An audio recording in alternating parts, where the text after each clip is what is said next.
Quickie tippy today, guys.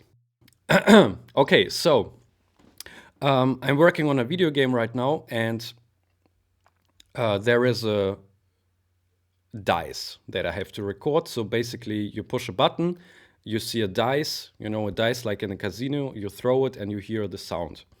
It's not the final sound. However, as a sound designer for this specific problem, I have to come up with many different ideas.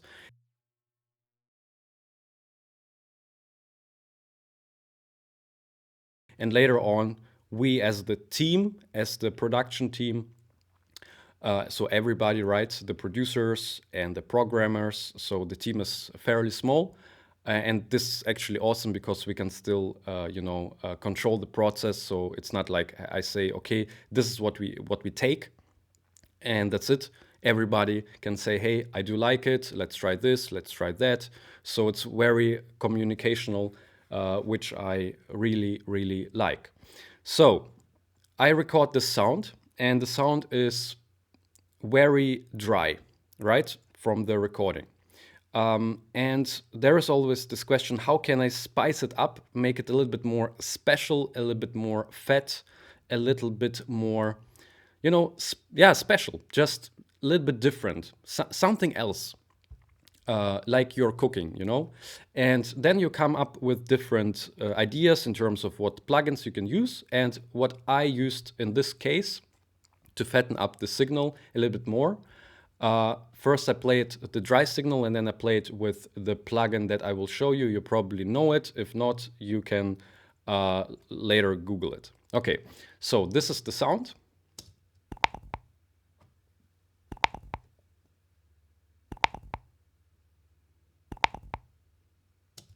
Okay, so this is basically the dice, and two different dices that I then put together.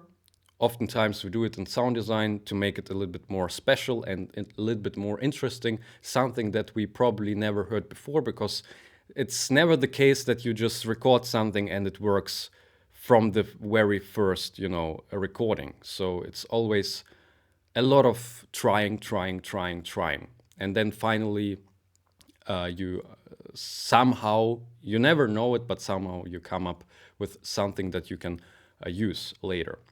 Okay, so this sound is pretty dry, okay? And now this is the idea. I will not talk about the plugins that I used before. So the Fab Filter EQ, you probably know. The console from Brainworks, you probably know. Tape from Soft, you probably know. However, today is Raum. And Raum, der Raum in German, because this is a German company and I do live in Germany, so this is the correct pronunciation. Der Raum. Der Raum. Okay, so what I do with Raum is I choose a preset. So you have here basically many presets. And then I choose something that I like in terms of the feeling, what the preset is giving me to this specific sound. And then I come up with this decay, so it's super short. It's not a huge long tail reverb. So it's a reverb plugin. So I turn it to the point where the room is fairly small, okay?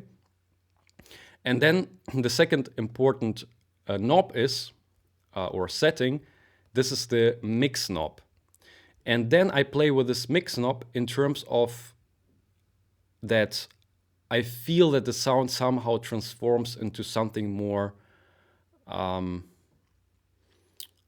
like, let's call it ice cream. So something that is very delicious. This is probably the word. So let's play it with the setting, okay? Switch it off. Switch it on. Switch it off. Okay, please use headphones. So you will not hear it on, just speakers on your phone. If I do this quick examples, please use headphones. Otherwise, it's just looking okay, okay. It's sometimes obvious, the change, Oftentimes, in this example, it's not very obvious. The only thing that actually happened is that the sound obviously becomes louder because you add a plugin, and this reverb as well is basically the recreation of your original sound. So it's a duplicate of many different reflections, right, in the room. So it automatically becomes louder. However, it's not like very important now. In the mixing process, yes, we want to compare, that if we do a setting and we then compare it, then we know at the same volume that, okay, it's better or not. The same in the mastering process. You never compare, like, put this limiter and say, the music is now better because it's fake. If something is louder, it's fake for our ears because they think it's better because it's louder. But it's not the case oftentimes. So in this tip, never compare at different volumes. In this case, I don't matter too much because it's what I know will help, because it's not a limiter in this case. It's a plugin that helps me to fatten up the signal and make it a little bit more interesting. Okay, so this is basically the tip. If you don't have ROM, check it out on Native Instruments, nativeinstruments.com. You can use another reverb, for example. I like to use here and there, try it out with Subspace. It was free back then from Synaptic Audio. Actually, they are German as well, I believe, sitting in Hanover. And you have 4 different settings. So presets, short, a little bit longer. The delay, it's basically kind of a delay in the first A/B. C is longer tail, like 3-4 seconds, and Z is like super long, so never ending. Let's try it with a setting of like 5, because I know it's very special. The plugin's very special. Okay, and you instantly hear it's just too much. And let's check it out with 1%. A little bit more than a ROM.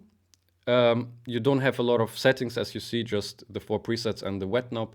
But you can apply it again with every delay, every single reverb plugin, and you can obviously not only use it on sound design. This is the idea behind it. So use it on vocals, use it on guitars, use it on bass, use it on drums, use it everywhere, and try it out. Just try it out. It often helps to make it a little bit more special. This is the quickie tippy today, guys. So if you like this video, give me a thumbs up. Subscribe to the channel if you haven't already. My name is Alexei from We Love Samples. You're awesome, and I will see you in the next one. Have a beautiful day. Bye. Swag on over, little boy. Swag on over, little boy. Swag on over, little boy.